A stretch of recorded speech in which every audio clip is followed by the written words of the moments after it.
Alright, gonna take a quick break and film some because I'm always really bad about filming when I'm putting stuff together. You kind of get on a roll and just keep on going, but the other night it was pretty late, so I bolted a couple of things, just kind of, they're not tightened up, but it put the gas, basically the gas tank back in, but you leave the gas tank out of the back, so you can slide all the stuff up into the basically the steering column part. And so the gas tank, this is something that I gotta fix this one. It was late, I did it wrong. The gas tank has to go underneath, by the way. It's definitely important because when I got it, the tank was above, and right where those nicks and everything are, I had to put a patch because the spindles here, what are actually bearings, but the pins that are pressed into here will turn and grind the tops of that tank off. So the tank actually is supposed to come from the underside. I got it right over here, and then of course got it wrong over here. So got to slide that bolt out and rotate the tank up underneath that flange.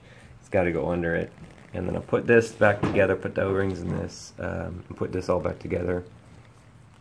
So there's basically 5 O-rings that go in here. There's one on the shaft, one that goes in this pin here, in this flange, it goes in the outer, one goes around this pin, and then the last one goes inside the control valve assembly. There's one that's on the opposite side of the detent balls. Bought new pins, so press those in.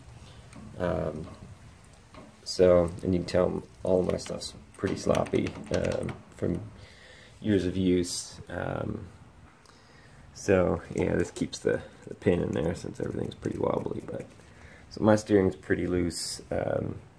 Put the radiator back in the other night and got that all back in place.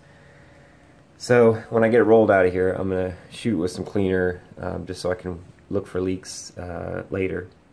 It was hard to find any kind of leaks on it now because there was so much power steering fluid.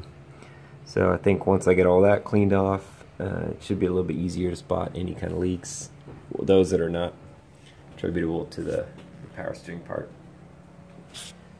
So I told you when I was taking it apart why I was taking it apart, but this is it put back together. So this is the piston